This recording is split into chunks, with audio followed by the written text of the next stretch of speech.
Bem-vindos. Já vi aqui que algumas pessoas já entraram. Pronto. Bem-vindos. Já vi aqui que algumas pessoas já entraram. Pronto. Estamos aqui, eu, Renan, Bia, né? Bem-vindos aqui ao Profissão Helgov. Quem acompanha a gente, eu sou a Raquel, fundadora do Profissão Helgov.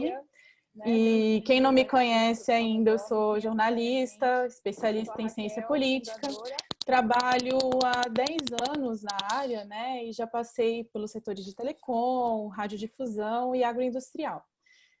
O nosso propósito aqui no Profissão Helgov é democratizar o acesso à informação sobre a área, né, de relações governamentais, para que mais pessoas possam conhecer e se apaixonar como eu me apaixonei pela área. Né? Agora eu vou passar a palavra para a Bia, que é a nossa co-diretora, para ela se apresentar para vocês também. Gente, vocês estão vendo que pontualidade britânica é o nosso forte aqui, né? 20 horas, os três online, esperando por vocês para fazer essa live incrível.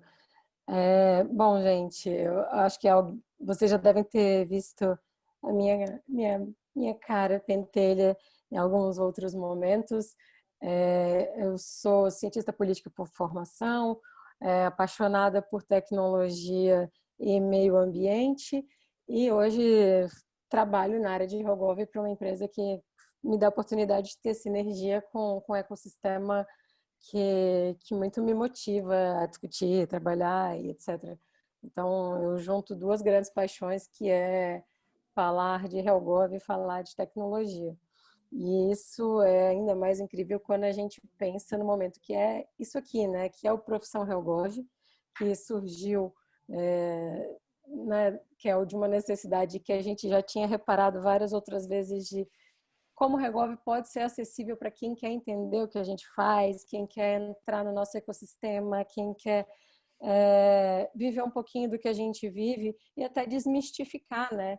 E durante esse processo de amadurecimento do Profissão Helgov, o que ficou muito claro para a gente é como a tecnologia ela é fundamental para fazer a mensagem chegar no nosso interlocutor, na pessoa que está aí do outro lado, que são para quem a gente trabalha no final do dia, para quem a gente produz, para quem a gente quer entregar um conteúdo de qualidade. E quando a gente fala em conteúdo de qualidade, para quem acompanha a gente, sabe o esforço que é trazer gente boa para falar, trazer gente gabaritada. E hoje talvez seja um ápice para mim, e eu acho que para a Kel também, porque é uma mistura de realização pessoal com a nossa realização profissional, que é ter o Renan lançando o livro dele aqui com a gente, num tema que tanto eu quanto a Raquel somos completamente apaixonadas. Bom, para quem não conhece o Renan, eu acho que já falei bastante, eu vou dar um espacinho para ele se apresentar. Renan, encante nosso público do mesmo jeito que você encanta a gente. Obrigado, Raquel. Obrigado, Ana. É um prazer estar aqui com vocês nessa conversa. Acho que vocês, mais do que ninguém, simbolizam essa nova geração que está entrando no Helgov. E acho que o papel que vocês estão fazendo aqui é absolutamente sensacional. E eu que agradeço a oportunidade de estar aqui com vocês para bater esse papo. Já tenho aí mais de 25 anos de carreira em Helgov. Comecei lá em Washington, passei 15 anos trabalhando em Washington e mais 10 anos depois no Brasil. Depois posso até passar com mais detalhes, se for o caso. Sempre trabalhando para grandes entidades de classe, a US Chamber of Commerce e a Pharma em Washington, depois a Novartis e a Johnson Johnson no Brasil. E agora estou aqui em São Francisco. Acabei de escrever o livro, foi lançado aí recentemente pela Aberge, semana passada. E acho que por enquanto eu paro aqui. Bola para você, Ana. Obrigada, Renan. Gente, só aproveitando para quem está online acompanhando a gente, aí na caixinha da live tem uma interrogaçãozinha e fiquem à vontade para mandar perguntas para a gente. O Renan topou ser sabatinado por vocês, então esse é um momento super É importante, quem me dera, ter tido essa oportunidade lá atrás de fazer perguntas e tirar milhares de dúvidas sobre o nosso ecossistema com alguém como o Renan, quando eu era mais jovem. Bom, eu vou começar então, depois ao final a gente coloca as perguntas de vocês. Renan, conta pra gente, assim, como e quando a comunicação entrou na sua vida como um HellGov, né? E aí eu queria aproveitar também para deixar aqui para você colocar alguns insights do seu livro Lobby Digital. A comunicação, ela entrou comigo assim primeiro quando eu assumi a posição de head na área de relações institucionais, e HellGov, Public Affairs, realmente, que era o nome que era dado, na Novartis, quando eu vim para o Brasil. E aquela área incluía não só HellGov, mas incluía comunicação interna e externa, a cidadania corporativa, e o HellGov, obviamente. E foi a primeira exposição que eu recebi a comunicação. E comecei a ver muitas vezes que havia uma comunicação institucional, havia comunicação de produto, a comunicação interna, mas não havia uma grande sinergia entre tudo isso. E eu comecei a trabalhar nessa agenda ainda na Novartis, mas foi realmente na Johnson que começou a ficar claro a importância da comunicação, quando alguns temas começaram a ser discutidos na internet, quando o Facebook passou a ser uma plataforma importante, né? Hoje temos muito mais Instagram do que o Facebook, eu acho, mas naquela época, vamos lá, uns 7 anos atrás, Facebook era super importante. E havia uma resistência muito interessante da comunicação de entrar nessa conversa. Acho que essa resistência ainda até acontece hoje ainda. Mas acho que naquela época não era tão óbvio que era importante esse cruzamento, esse trabalho conjunto entre a comunicação. E, em vez de trabalhar junto, havia sempre uma divergência, né? Não, este território é meu e aquele é seu. Eu acho que hoje essa sinergia está cada vez mais óbvia, a importância de trabalhar em conjunto com a comunicação. Mas aí, indo para o livro, né? Tem todo um capítulo, né? O último capítulo, que acho que engloba tudo que eu escrevi nos primeiros 7, que é a comunicação de política pública, né? Que hoje algumas empresas já vão ter o Policy Communication, principalmente aqui nos Estados Unidos. Acho que no Brasil ainda não, acho que não pegou muito ainda isso, mas aqui já tem. Porque o debate ele não ocorre só no Congresso, ou nas plenárias, ou dentro do Executivo, ou numa conferência, mas o debate ocorre online e é muito rápido. Então, a comunicação tem que estar lá direto, a comunicação tem que passar a entender desses assuntos. O HellGov tem que estar apoiando essa comunicação de maneira muito perto. Então, e a lógica da comunicação online é totalmente diferente. Vamos dar uma entrevista para a Folha, para o Estadão, e você prepara daqui uma semana, faz o briefing. Saca? Essa é a antiga comunicação, né? Quando você está online, não tem isso. Quer dizer, o Twitter saiu, alguém postou alguma coisa, tem que reagir na hora, senão a conversa foi embora. Então, a lógica muda totalmente. Então, a comunicação passou a ser absolutamente fundamental para o profissional de HellGov, porque ele tem que estar lá trabalhando com a comunicação, tem que entender a lógica. Então, eu discuto bastante ali a comunicação de políticas públicas, né? É muito mais emocional, é rasa, infelizmente, mas como você fala para o público é totalmente diferente de como você fala para um ministro, ou um secretário, um deputado, né? Então, eu paro aqui também para pausar um pouco, senão eu continuo falando direto aí. Bom, eu vou só emendar mais uma pergunta, Bia, antes de você fazer a próxima, que é o seguinte: qual a diferença, né, do approach com um stakeholder de governo, enfim, e o cidadão stakeholder, né, que é o que você conceitua no seu livro? Qual é a diferença? Uhum. Acho que uma que o stakeholder lá no executivo, né, o tradicional stakeholder, seja um deputado, uma associação, uma ONG, quem quer que seja. É fácil, né? Você pega o telefone, e-mail, o celular, que marca uma reunião, liga, né? É muito fácil, ele está lá. Agora, o stakeholder, cidadão, você não vai pegar o telefone e me ligar, ou você, ou a Ana, todos nós somos stakeholders, né? Então, você não consegue falar com ele individualmente nem marcar uma reunião. A conversa é pelo Twitter, é pelo Face, pelo Instagram. Então, e não é um ou outro, ou outra, é o conjunto, né? Então, a lógica desse stakeholder não é entender. Eu estava até num evento aí, agora é importante, não é mais ter o briefing do ministro ou do secretário, é o briefing do cidadão. Muda a lógica, você tem que passar a entender o cidadão coletivamente, né? Não o indivíduo, e conversar com o coletivo, e entender esse coletivo. Então, é muito diferente daquela cabeça tradicional, né? Que eu venho do tradicional, mas estou falando do novo, né? Acho que vocês estão até mais perto desse novo, mas no tradicional você faz o mapeamento, você faz o briefing, o que a pessoa falou na plenária, né? O que a pessoa prefere, aquele briefing tradicionalzinho do teu stakeholder, que você tem tempo de preparar, etc. e tal. Só que o cidadão é um coletivo, é um grupo, ele muda, então é muito mais difícil. E aí, acho que a Raquel até fez aquele comentário anterior, porque ela viu que eu já estava aqui empolgando, né? E é engraçado esse tipo de narrativa, ainda mais vindo de um geólogo. Para quem não conhece, o Renan é geólogo por formação. Então, a gente escuta ele falando com tanta propriedade, espera que seja um comunicador, um jornalista, mas não, é um geólogo.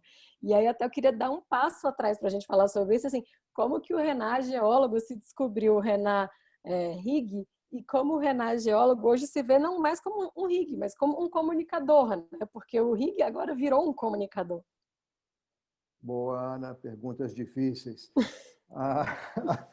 Pois é, então, sou formado em ciências geológicas pelo Rio, na UERJ, e depois ainda estudei mais ano e meio nos Estados Unidos, em Montana, engenharia geológica, e trabalhei quase 5 anos em geologia, exploração de ouro.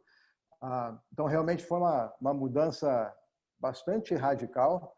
Até gravei um vídeo para vocês aí, quem quiser resgatar lá atrás, conta um pouco mais dessa história. Mas lá, voltando como é que eu fiz a transição, ela não foi planejada, essa transição. Eu fui fazer meu mestrado em Washington, e com interesse em Brasil e política, e consegui um estágio no Departamento de Comércio, que é o nosso ex-MDIC no Brasil. E foi lá que eu meio que fui apresentado esse mundo, muito mais focando no comércio bilateral, e entrando um pouquinho em política pública. E depois eu fui contratado pela US Chamber of Commerce, que é a CNI, aí no Brasil. E foi lá que realmente eu comecei a entender o papel da entidade. Trabalhei como head do Conselho Empresarial Brasil e Estados Unidos, e fui aprendendo fazendo. Ao contrário, acho que de vocês hoje, que tem várias escolas e cursos, na minha época não tinha nenhum nem outro. Quem vinha para a Helgov normalmente vinha do jurídico. E quando eu entrei, muitos departamentos de Helgov ainda residiam no jurídico nas empresas. Quer dizer, acho que até hoje tem, mas é um modelo super antigo, mas vem naquela ideia de que para fazer Helgov você tem que entender como é que é uma lei. E acabava que o que existe mais perto de Helgov era jurídico. Então, quando as empresas precisavam em Helgov, vinha muito do jurídico. E tá aí um pouco da história do RIG. E foi assim que foi lentamente fazendo a transição para o RIG. Agora, do RIG para a comunicação, acho que foi mais um passo de aprendizado, porque eu aprendi o RIG fazendo, depois eu tive que aprender a comunicação fazendo. E não é fácil. Só porque você faz RIG, você não faz comunicação. Não ache que você, por fazer RIG, vai saber comunicação, porque não vai. E eu nunca tentei fazer comunicação. Acho que é um skill set novo, mas você tem que entender a comunicação para trabalhar com a galera da área de comunicação, porque eles também não entendem RIG. E não devem, porque são comunicação. Mas tem que ter um entendimento tanto das duas áreas para poder ter uma conversa inteligente. Então, acho que hoje eu entendo o suficiente de comunicação para entender como é que se formula uma ideia na internet. Como é que você leva uma ideia na internet? Para fazer isso, tem que estar a galera da comunicação ali ajudando, porque eles têm um know-how que a gente também não vai ter. E aí você me levou quase até onde eu queria chegar, que é o Renan do blog. É o Renan Helgov? Quem é o Renan do blog? Conta pra gente, assim. E aí eu vou dar só um spoiler para quem não conhece o blog do Renan. A gente já colocou o link, a gente vai colocar de novo aqui no link da nossa live, vai ficar salvo para vocês. Eu recomendo muito que vocês leiam. Tem cada texto que é um tapa para a gente que tá na área e que saem insights muito importantes depois de como pensar o advocacy. Pois é, Ana. Então, o blog surgiu um ano e meio atrás. O livro estava demorando para sair. Eu tinha ideia de botar para fora e achei que o blog seria uma maneira boa de botar mais ideias para fora. Quem já leu o blog, eu gosto de polemizar um pouco.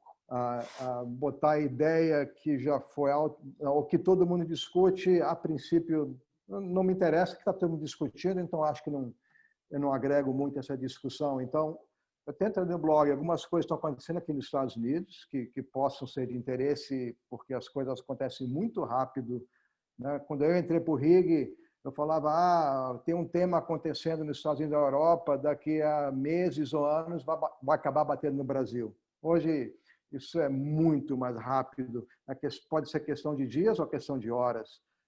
Então, o blog aborda assuntos novos aqui nos Estados Unidos, que já bateram, estão para bater aí no Brasil. Desde um dos últimos blogs que eu coloquei lá foi essa questão do Facebook, que está sendo discutida aí também, sobre qual é a obrigação ou não, ética ou não ética, moral ou não, deles fazerem uma mediação um pouco mais forte do que entra na plataforma de um Facebook. Fala sobre ativismo corporativo, que hoje acho que ainda não bateu muito no Brasil e acho que não se entende ainda muito bem o ativismo. Inclusive, já vou deixando aqui uma dica aí para os novos Helgovers. Eu acho que o ativismo corporativo é a próxima área do Helgov, porque as empresas estão tendo que se posicionar sobre temas sociais, que nem o racismo. Todo mundo acompanhou o Black Lives Matter aí, né? Vidas pretas, negras importam. Só que isso mexe com política pública. Então, não é uma questão de comunicação, porque várias vezes, aqui nos Estados Unidos, tem vários exemplos onde empresas têm que entrar e são retaliadas pelo poder público, né? Então, a Helgov hoje tem que estar sentado no board da empresa quando o CEO for se posicionar sobre um tema que nem a inigualdade racial, aquecimento global, controle de armas, tudo tópico interessante aí no Brasil também. Helgov tem que entender desses temas. Então, Helgov não vai ser só mais influenciar a questão econômica. A sociedade vai demandar que a empresa se posicione sobre tema social e vá no Congresso fazer lobby sobre um tema social. Quer dizer, para mim isso ainda não bateu no Brasil, mas vai bater. Então, o blog é isso. Engraçado, porque assim, eu já estava aqui me coçando para encaixar mais uma pergunta e você tocou em outra. Eu falei, qual que eu vou agora? Mas, mantendo um pouquinho dessa linha aí, assim, para mim, para Raquel, a gente até entende o que é o ativismo, né? E para quem é quem está assistindo a gente, que não tem tanto contato, que está começando agora com a área, explicar um pouquinho o que seria esse ativismo e qual seria o nosso papel como RIG nisso. Então, o ativismo corporativo, quer dizer, do jeito que eu penso no ativismo, não havia uma demanda da sociedade das empresas terem cidadania corporativa, sustentabilidade, fazer as ações, fazer doação para a ONG, desenvolver ações para melhorar a educação nas escolas, assegurar que uma escola, por exemplo, tenha conectividade à internet, doação de livro. Isso hoje não se discute mais da responsabilidade das empresas fazerem isso, isso virou óbvio.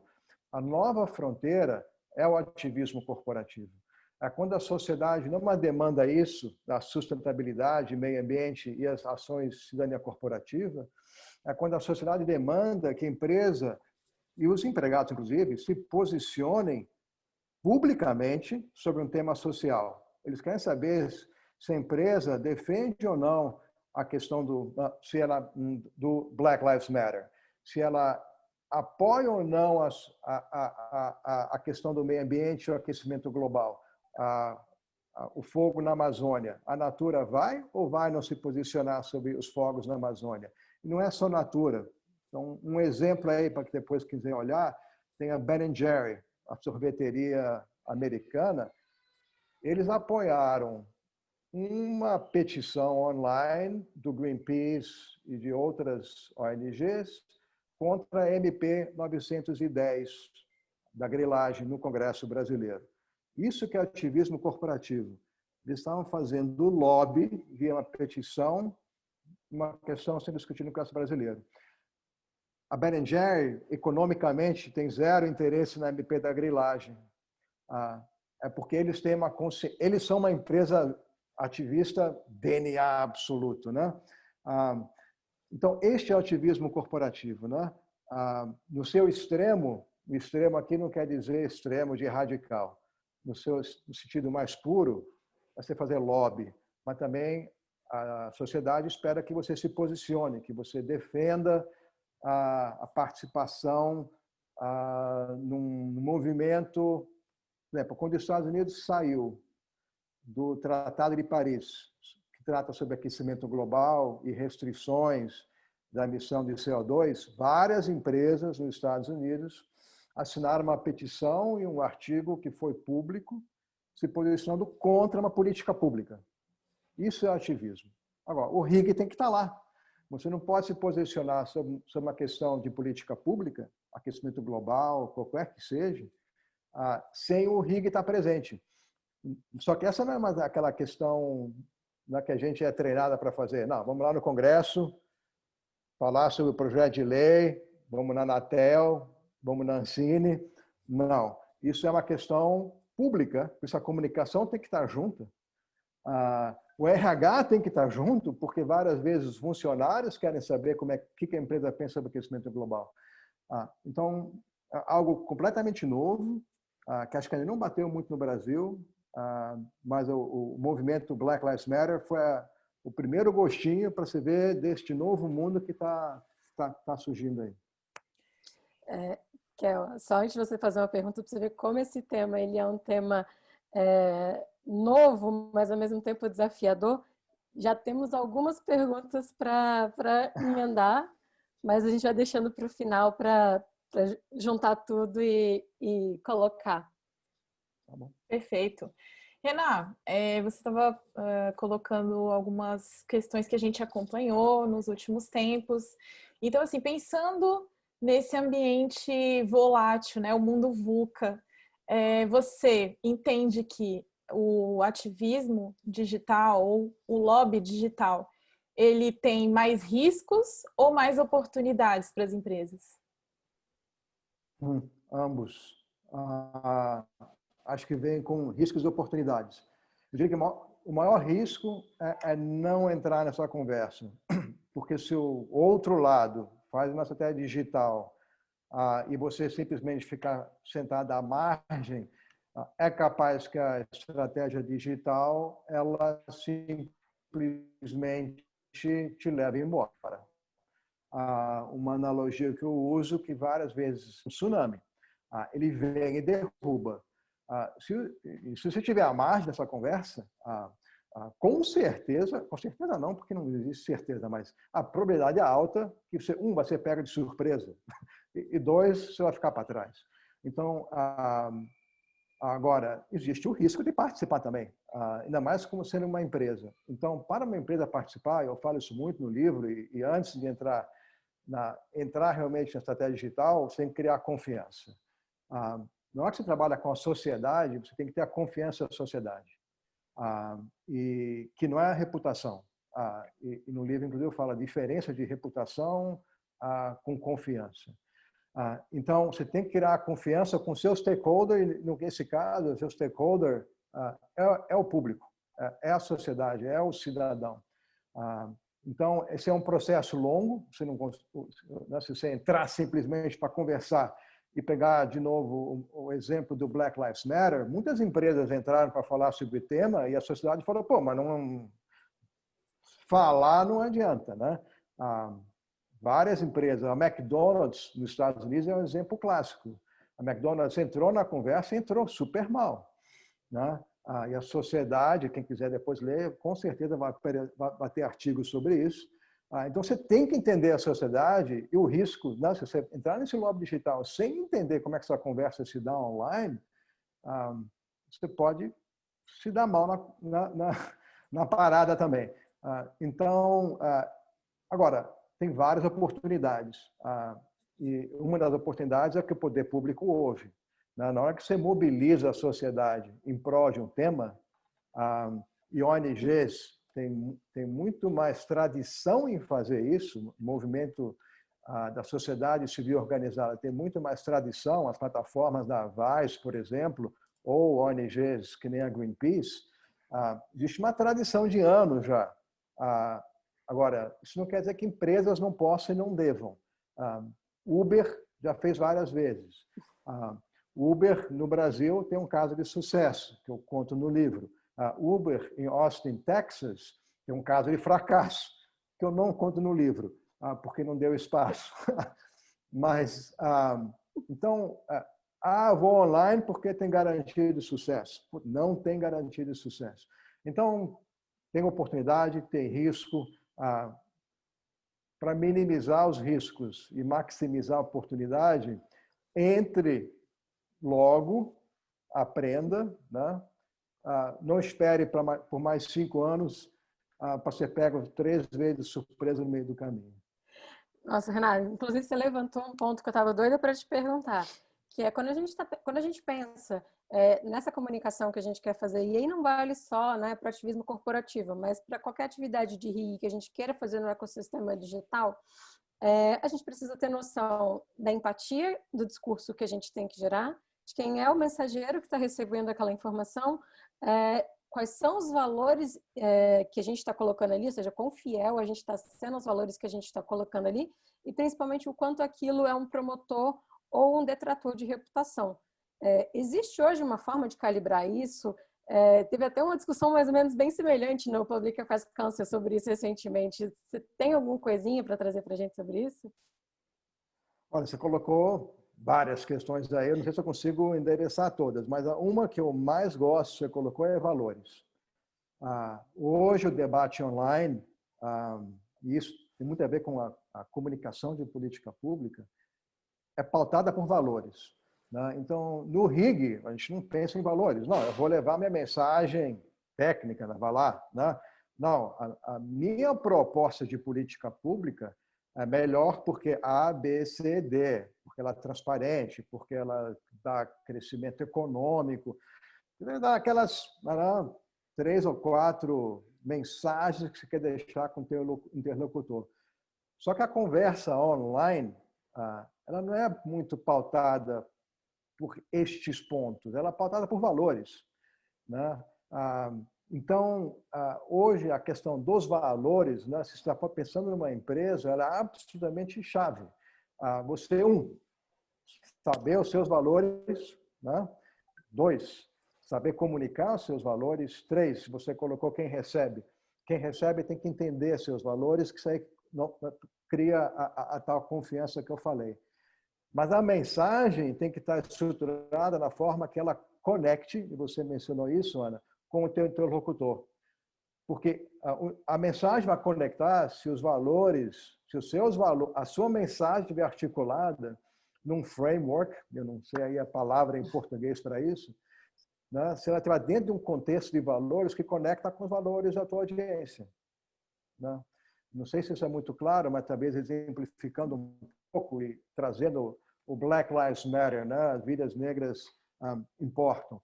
A Nike, né, uns 3 anos atrás, fez aquela propaganda que quebrou tabus, né, quando ela trouxe o Kaepernick, que representava o ativismo dos jogadores de futebol americanos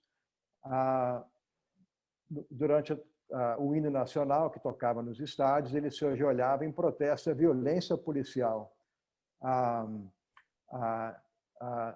contra os negros. E dessa maneira, a Nike comunicou seus valores à sociedade, né?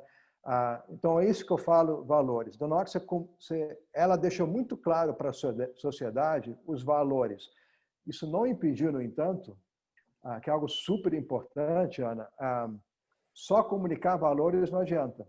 Porque mesmo tendo feito tudo que ela fez, mesmo com uma bela campanha durante os protestos do Black Lives Matter, houve muita gente que falou, maravilha, a gente entende seus valores, gostamos das suas campanhas, mas o teu board não tem negro. A conversa é para fora, não é para dentro. Então, neste novo mundo, não adianta só você colocar teus valores para fora, você tem que estar... Em inglês tem uma expressão, eu vou usar e eu vou traduzir, walk the talk. Você tem que... A sua fala tem que bater da maneira que você anda, né? Tem que estar para dentro. Então, nessa nova comunicação, nesse novo mundo, você tem que comunicar para fora. Quem quer que seja o seu mensageiro, ele tem que ser legítimo, falar com legitimidade, se for o CEO, e para dentro tem que estar tudo resolvido, porque não tem mais como só falar de maneira bonita e para dentro você não ter respaldo das suas ações. E você me deixa numa outra deixa que eu estava doida para te fazer, Renan. No seu blog você até traz isso, que no Brasil isso tem acontecido de uma forma diferente, até um pouco mais orgânica, né? A gente tem celebridades e lideranças aí, Felipe Neto, Anitta, puxando um pouco desse protagonismo e dessa questão dos valores que eles têm imputados na política pública. Como que é visto um pouco desse cenário hoje no Brasil, principalmente para quem está de fora, e qual a sensibilidade? E qual o quê? A sensibilidade em relação a isso. Pois é, eu acho que é um tema que não tem unanimidade no Brasil. Vamos lá. Talvez a Anitta seja unanimidade, mas o Felipe Neto certamente não é unanimidade. Mas os dois tiveram um papel importante aqui. Eu acho que a Anitta, aí eu escrevi um artigo que saiu no Jota, mas eu deixo o link no meu blog também. Inclusive eu falo do efeito Anitta. Isso é pouco para quem lembra mais da minha geração, que acho que hoje já não vale mais tanto, que é o tal do efeito fantástico, né? Que está mais na área da comunicação, que antigamente, certamente, quando o Fantástico estava numa matéria investigativa, isso era sinal de que na semana seguinte ia ter deputado fazendo CPI, coisa e tal, né? Era o efeito Fantástico. E eu fiz a brincadeira com o efeito Anitta. Só que o efeito Anitta é brutal, né? Porque em um dia o deputado reverteu, para quem não acompanhou, ela fez uma live no Instagram sobre um tema que era um interesse econômico, não era uma causa, tá? Então acho que isso é uma diferenciação super importante. E normalmente, parênteses, a gente pensa em celebridade falando do meio ambiente, né? Falando das queimadas na Amazônia. Isso era um tema econômico. Então ela fez lobby realmente no Instagram. Uma live com o deputado. E no dia seguinte, o deputado reverteu a posição e tirou a emenda da qual ela tratava. Então, para mim, isso é um sinal fantástico, maravilhoso. O nome do meu blog é Lobby Democratizado. Para mim, esse é um exemplo da democratização do lobby. Não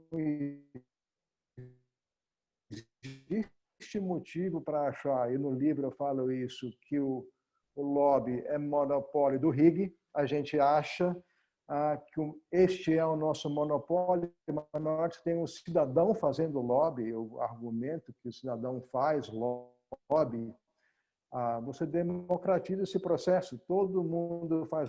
Ana, estamos online ainda? Estamos sim. Estamos. E nesse caso, cidadãos alemães fizeram uma petição pressionando os supermercados alemães para que eles boicotassem produtos brasileiros se o Congresso brasileiro tivesse aprovado a MP 910 da grilagem. Quer dizer, este cidadão não é nem mais limitado a essa ideia de país. A gente pensa no nosso stakeholder, não, estamos discutindo a MP da grilagem. Isso aí é um debate, né, no Brasil, não mais. Isso não acontece o tempo todo, mas este é o caminho, né? É a globalização do cidadão que hoje, indiretamente, faz pressão econômica numa questão sendo discutida no Congresso brasileiro. Isso não é governo, é cidadão fazendo isso. Então, foi nesse contexto que eu trouxe o Felipe Neto, se não me engano, acho que foi essa a história. Aquela ideia de que a globalização transcendeu a fronteira pelo digital, né? Exatamente. Renan, aproveitando esse case, né, da Anitta, você traz em seu livro outras, né, situações de relações governamentais, né, no ambiente digital. Conta pra gente aqui alguns insights do livro, conta qual foi a sua inspiração para o seu livro Lobby Digital. Inspiração.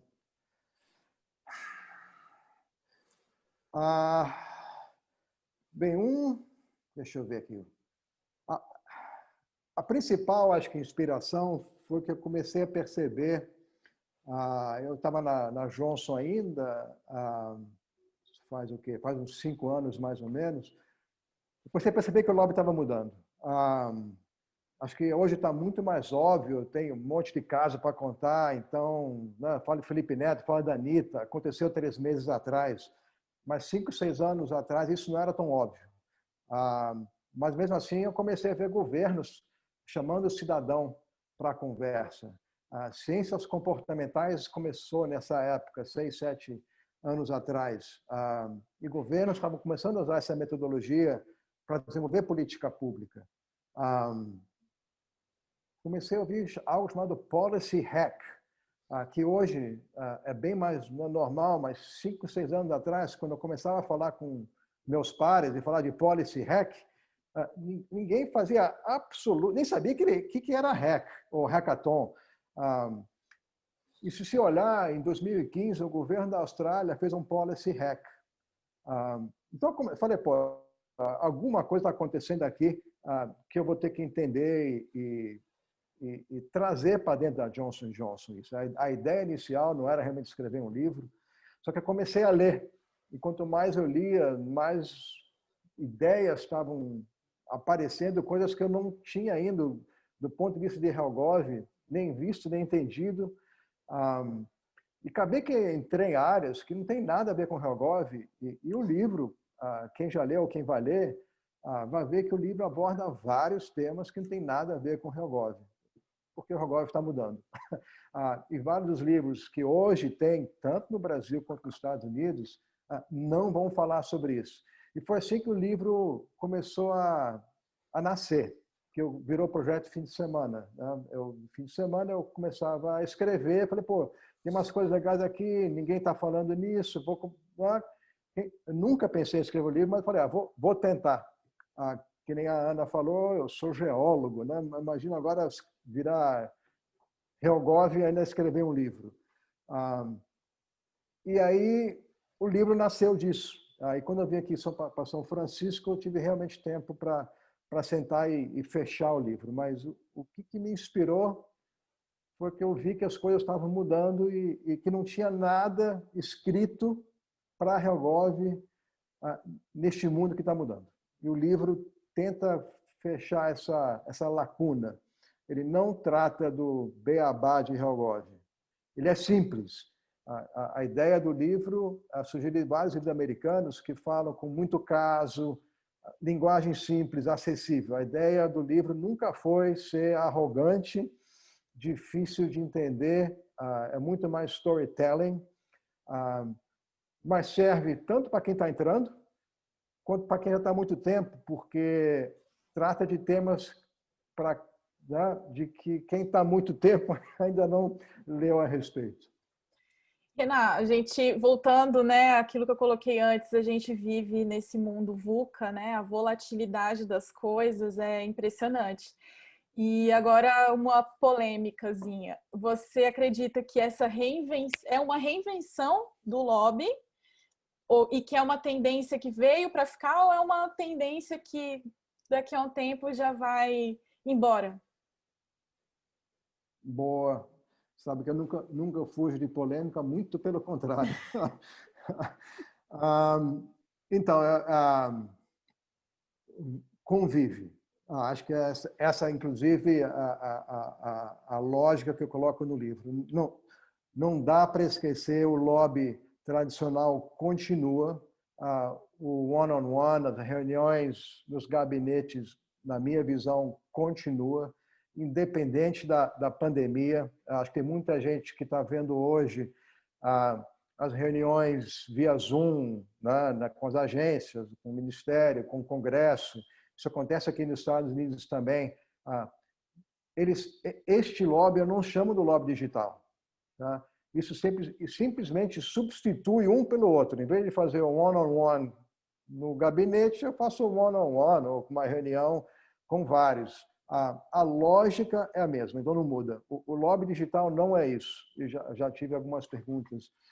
O lobby digital é o lobby online. Tá? Então, este lobby online vai conviver com o lobby tradicional. O que eu acho que cada vez mais você não pode ignorar o lobby digital. Que nem a tua pergunta lá anterior, existe um risco. Eu já vi vários casos, alguns eu descrevo no livro, né, isso são do passado, onde o legislador absolutamente não sabe nem o que fazer quando é inundado com, estou falando aqui, centenas de e-mails ou posts no Facebook, ou tem uma campanha hashtag não sei o quê. Né? Então, o poder público reage à pressão popular, da onde que vier. Então, não é monopólio de ninguém. Eu acho que a gente tem muita gente acha que existe um monopólio da sociedade. Eu tento argumentar no livro que esta ideia do bem comum aqui e do interesse econômico aqui, que pautou muito essa dinâmica, está ruindo. Não ruiu, mas está ruindo, ou está convergindo, tanto faz.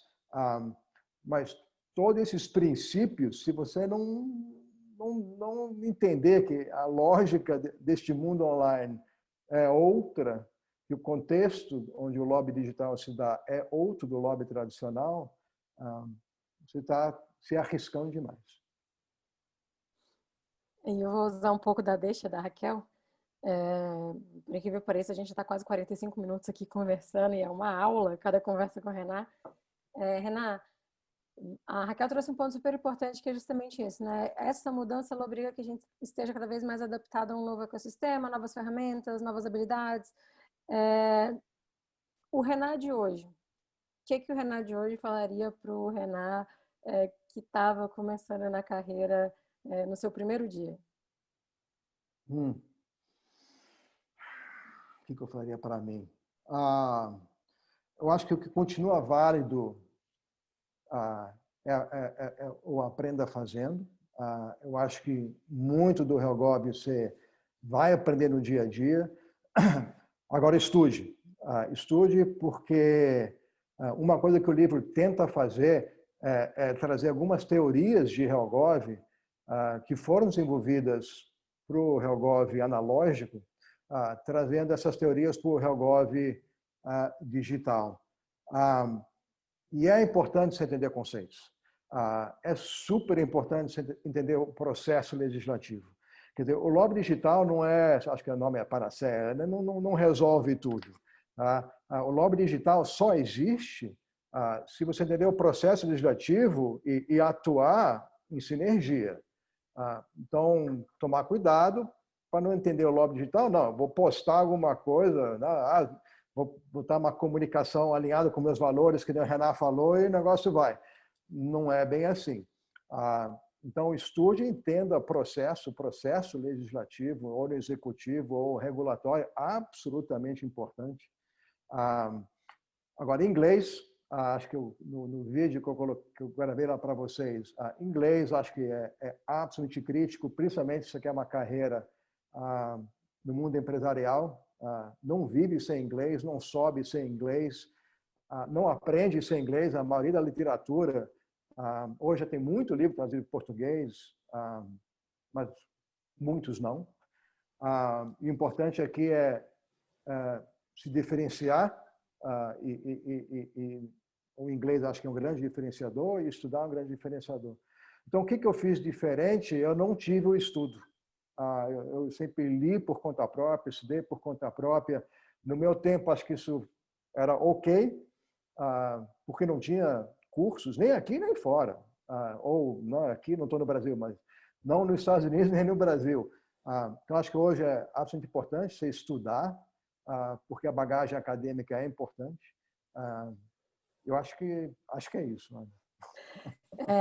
Eu falei que a gente recebeu algumas perguntas polêmicas. Eu vou começar com uma que tem alguma ligação com essa. Qual é a grande diferença entre o profissional de Regov dos Estados Unidos, o norte-americano, e o brasileiro? Essa é uma boa pergunta.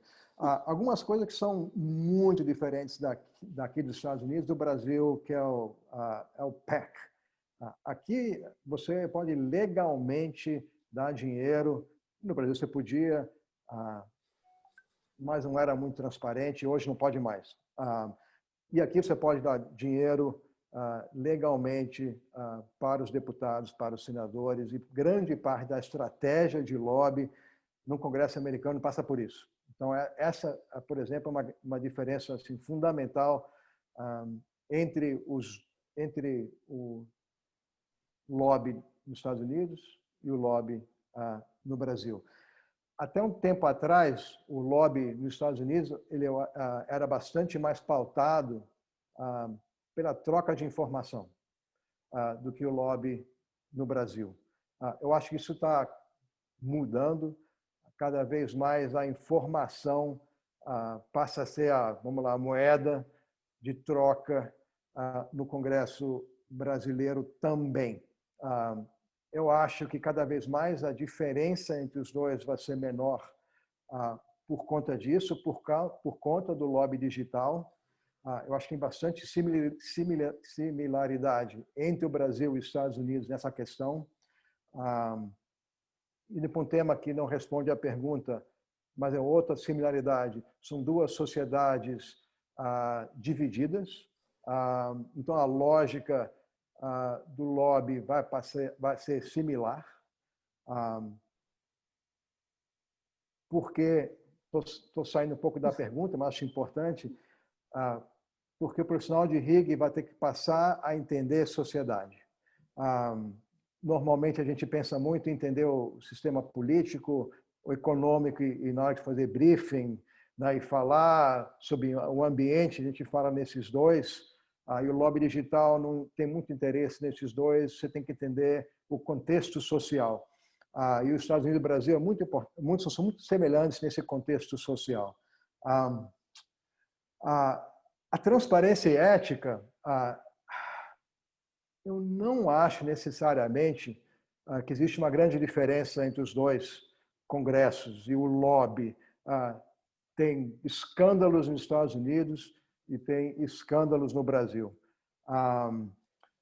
E as relações são tão pessoais como nos Estados Unidos, que a gente talvez tenha aquela percepção de que não, o Brasil é um país relacional, ele certamente é um país relacional, mas os Estados Unidos, particularmente a questão do lobby, também é. E a relação pessoal com o deputado, com os senadores, o fato de você conhece alguém, é importante. Tanto você tem K Street, né, que é sinônimo dos corredores do Congresso, né, o Salão Verde, o que quer que seja. Então, a lógica não é muito diferente. Bacana. E aí, um pouquinho nessa linha, outra pergunta bem cascuda que chegou aqui para a gente é quais são os riscos do ativismo corporativo e como se blindar da falsa noção de empatia, ou seja, como a empresa ela realmente pode viver e mostrar os seus valores e não ser simplesmente um discurso falso da porta para fora. Fazendo. Outro tema que eu endereço no livro, eu não entro a fundo porque não é a proposta do livro, né? Mas eu posso talvez dar um exemplo da própria Johnson & Johnson, que eu estava lá ainda. Eles desenvolveram um projeto de cidadania corporativa. E a pergunta da empresa e sua talvez é, mas por que a Helgov está fazendo cidadania corporativa? É porque os projetos da Johnson se prestavam para a pergunta que você me fez. Eram projetos onde se doava dinheiro para o ONG, mas ninguém rodou sola de sapato para entender os problemas das pessoas na ponta para os quais a Johnson estava dando dinheiro. E na hora de falar, o discurso refletia essa prática, era raso. Você podia falar de métricas, damos tanto dinheiro para tantas ONGs, mas não vinha do coração, né? Não tinha como vir do coração. Eu exebi alguns projetos na Johnson, onde a gente trabalhou com os nossos stakeholders, no caso, secretarias de saúde de vários estados, o Ministério da Saúde, enfermeiras na ponta ali em Pernambuco lidando com a Zika, por exemplo. E a gente ia lá trabalhar com eles. Então, era um termo que passou a ser sobreusado, mas ainda vale, era co-criação, co-desenvolvimento e co-implementação do projeto. Dessa maneira, a empresa passou a entender o projeto e fazer parte do projeto. Então, a única maneira do seu discurso não ser vazio é ele ser do coração. A única maneira de ser do coração é você entender o projeto profundamente, entender na ponta o problema. Então, se é Black Lives Matter, ou você está conectado com entidades, associações, profissionais, o ecossistema que lida com a questão da discriminação, ou não tem meio do caminho. Ou você está ou não está. E a maneira de você ser legítimo é estar conectado com a sociedade. Para mim, a resposta é só essa. Como a gente vence a resistência da comunicação, tanto a nossa quanto a do outro lado? Não sei. Eu acho que é muita cooperação. Eu acho que também tem uma galera nova da comunicação entrando, né? Então, acho que parte do problema que quando eu estava lá e pessoas sérias na área de comunicação são gerações que não vivenciaram isso, né? Acho que a galera nova que está entrando na comunicação, a galera nova que está entrando em RIG, vem com outra cabeça, com uma lógica muito mais de cooperação, dois, com o entendimento de que essa conversa se dá online, não tem mais como não entender e participar desse processo. Então, acho que essa resistência que havia com a nova geração entrando, eu acho que ela vai naturalmente, espero eu, desaparecer. Ana, só uma coisa que tinha aí os 2 livros, não sei se você quer falar alguma coisa sobre isso. Né? Isso, eu vou começar aqui o nosso encerramento contando essa novidade incrível para vocês. A gente vai ter 2 livros para sortear para os nossos seguidores e um curso exclusivo da Berge que vai ser fenomenal. Eu acredito que para quem está começando, para quem já está na área, quem está em transição de carreira, vai ser incrível esse prêmio maravilhoso que o Renato está proporcionando aí para a gente. E agora, aproveitando, né, a gente tem algumas outras perguntas aqui, mas em alguma oportunidade a gente coloca aqui para vocês um vídeo do Renato, que está aqui com a gente, sempre contribuindo, né, com o nosso Profissão Helgov. Eu quero agradecer, Renato, por estar com a gente nessa jornada, por esse momento que você proporcionou a nós e aos nossos seguidores, né, explicando muita coisa bacana e colocando aqui para eles essa oportunidade de ir atrás, de conhecer, de se aprofundar no assunto e principalmente ao seu livro Lobby Digital, que eu tenho certeza que vai ser um sucesso. Obrigada, obrigada, obrigada. Renata, muito obrigada pelo seu tempo, por ter respondido todas as nossas perguntas, inclusive deixando a gente aqui na vontade das outras. Já tive alguns feedbacks do seu livro, então estou me coçando para o fim de semana chegar. E para a gente um prazer poder trazer para quem está aqui com a gente, quem acompanha o Profissão Hagov, esse tipo de oportunidade, né, de ver o Hagov de uma outra forma.